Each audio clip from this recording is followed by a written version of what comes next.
Happy Thanksgiving, everybody. Cheryl here with Reckless Hill Farm, adding to my treasure Trovember treasure, I guess. I have two prompts today, which was the 26th and the 27th, and the 26th was add a sign, and the 27th was add an occupation. And as soon as she said add a sign, I knew I wanted to add ASL, a sign, sign language, ASL, I love you. Just because I had a friend in high school signs Steph. I have my sister's son is deaf, and I also think everybody should know it. My daughter comes in if I'm recording and she doesn't want to interrupt me. Normally she just interrupts me, but if she's on a rare not interrupting me phase, she signs I love you. So everybody should know how to sign I love you. I love you in sign language. So there you go. Sign language lesson. Thanksgiving greetings done. And I'm going to add this because my printer is acting a fool. And my drawing isn't great, but I went with it, and I sketched that out on some like packing paper from like actually it was probably from shampoo that I get for work. And then the fingernails were driving me crazy black, so I literally yoinked my own nail polish out and threw some nail polish on there to give it some shine. So we'll throw that on, and then in a sec I guess I'll show you the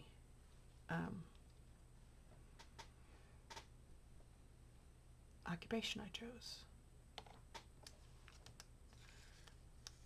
I don't want it by the other hand is the biggest issue. Is like here is kind of where I want it sort of front and central, unless I were to like cover up part of the other hand. I don't know. I love you, drink. No, it's a holiday.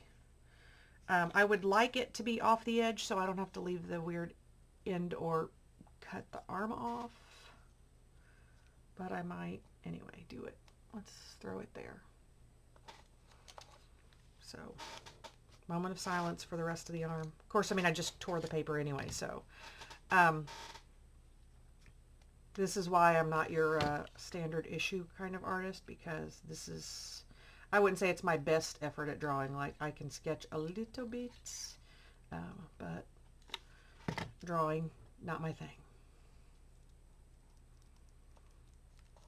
And I also just threw some little twine on here for a bracelet because I thought that it drew attention away from the drawing and onto, you know, whatever. Oh, hold on. Your thumb has little bendy parts too, so we don't want to leave that out. So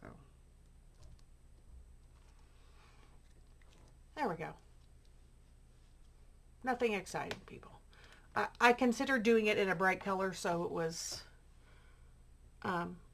stood out more, but I have sworn during this project to use the stuff that is handy and not be digging my stash out, because with Christmas coming I already have a big enough mess. I don't need to make more.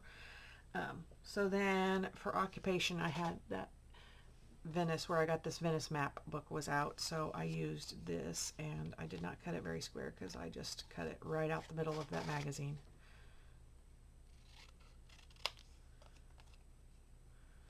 Am I the only one who, like, I can tell it's not square, but getting it to cut square is a big pain in the booty. And I left the arch there on because obviously it's hard to tell what's happening in that photo. But I knew I needed something somewhat small because of the sizing of, like, we're running out of space here. So I'm going to, actually, I'm going to cut off right below the gondola, right there.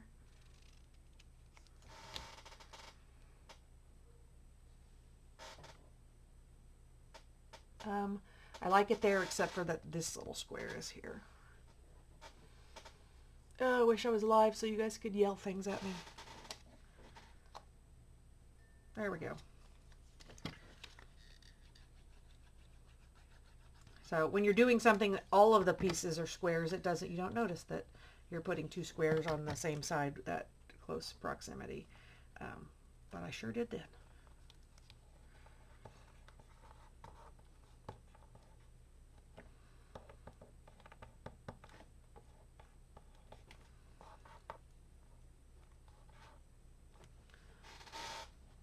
So it didn't change much.